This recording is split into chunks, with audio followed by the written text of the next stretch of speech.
दुख में न टिकोगे पावोगे कैसे ज्ञान। सुख हेतु अधीर को छले अज्ञान। जल बिन मीन तड़फे मन पाने को बोध। हरे बंधन करे संस्कार मति अवरोध।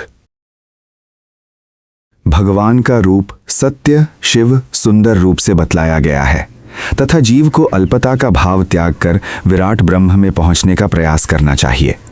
ये पद इस उत्तम फल की प्राप्ति के लिए सामर्थ्य या शक्ति लाभ प्राप्त करने के साधन में साधक को प्रेरित करता है। यदि दुख में अपने को स्थिर रखकर आसन ध्यान का अभ्यास नहीं करोगे तो फिर कैसे सब दुखों का अंत करने वाला ज्ञान पा सकोगे। वही पुरानी आदतों वाले सुख के लिए ही यदि मन अधीर रहेगा कि कब वही सुख मिले। अब उस सुख का तो समय समाप्त हो चुका है।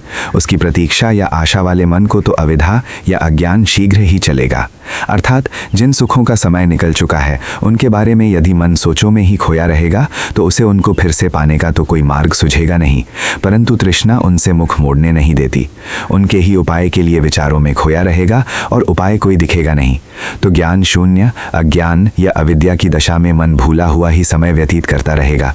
जो यह जीव चाहता है वो उपाय का ज्ञान नहीं मिलता और सुख की तृष्णा के कारण व्यर्थ की सोच मिटती नहीं। जो जानना चाहता है वो दिखता नहीं, तो ऐसी अवस्था में मन अपने आप में ज्ञान की टूटती हुई धारा को महसूस करके दुखी होता है। यही अविद्या का छल है। अटूट ज्ञान धारा ही आत्मा शब्द का अर्थ है।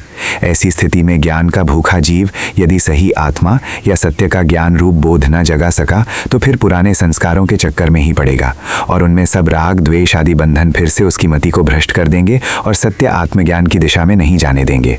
मनुष्य को फिर से संसार में ही कहीं जगत के प्राणी और पदार्थों के संग से मिथ्या आत्मलाभ अर्थात अपने आप में बने रहने का भाव का अनुभव ही फिर से जन्माएगा।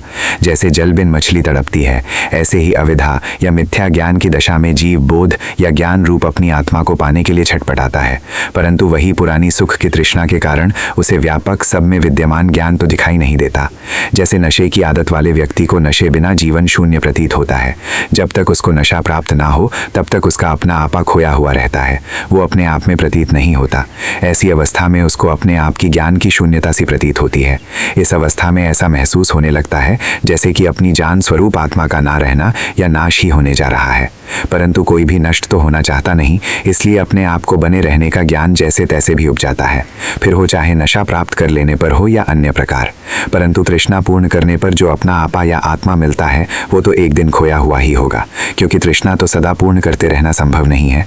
तो इस तृष्णा को पूर्ण करते रहने पर जब भोगों का दुख सताने लगे तो फिर दुख के साथ भी तो सुख रूप आत्मा नहीं मिलता।